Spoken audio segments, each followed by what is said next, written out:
My name is Nicole Chamorro, and today I'm going to be talking about educational programs in the U.S. prison system. So, if you were to take every single person in prison, regardless of their country, so every single prisoner in the world, and put them together, 1 out of every 5 of those people would be incarcerated in the United States of America. So, the United States is the highest incarceration rate in the world, and this would cause one to think that they would be at the forefront of educational programs. However, this is not the case.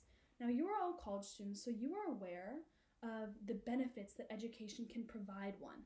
So, inmates aren't as lucky as we are, and this is the issue that we are going to be examining. So, we're going to be looking at the links between income, class, education, and incarceration.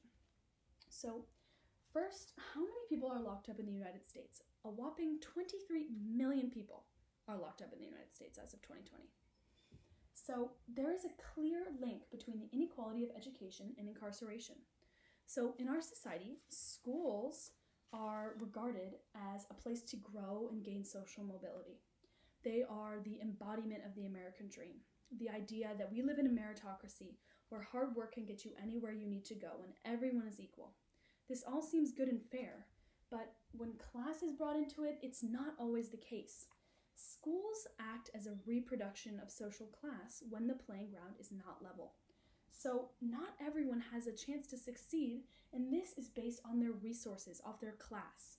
And this right here is the root of the problem. So how does this relate to education in prisons?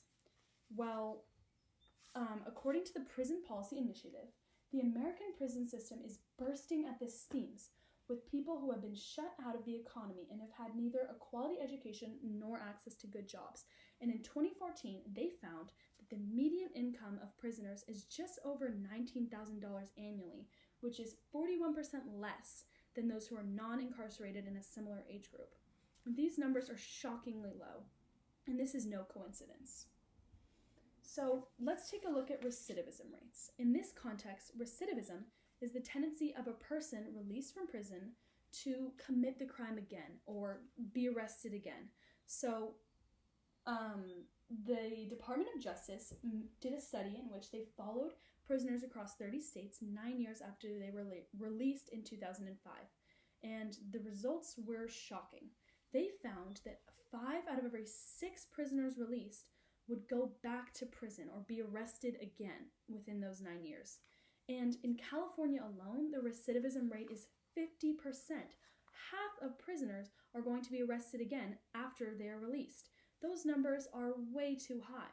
And if you look here, the first year is when the rates are the highest, which tells us that we need to be doing things in prisons to provide these people with the tools they need for once they are out.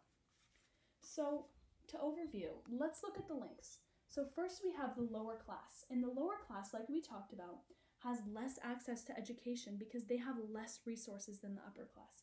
And this puts them at a predisposition. And then this later is reflected in the prison system, since the majority of prisons are made up of people from the lower class. And then down here we have the lack of education in prisons. So this is the problem at hand. And if we insert education, it will break the cycle of them just ending up right back in the lower class again after prison. Something needs to change, and that starts with education.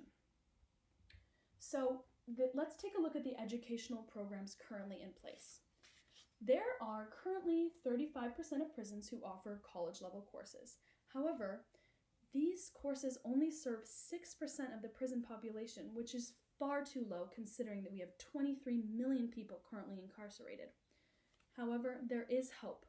In 2015, the Obama administration started something called the Second Chance Pilot Program, in which they allowed 12,000 prisoners to take college-level courses while incarcerated. And this was an experimental program that could go so far in helping the lives of these prisoners. But we are unsure as to whether or not it will continue because Congress is unsure whether or not they should include something called Pell Grants for these prisoners. Now, Pell Grants are grants provided from the government that help students attend college if they don't have enough money. But the issue is that only 1% of these Pell Grants currently go to prisoners. And this is the issue at hand, the lack of funding.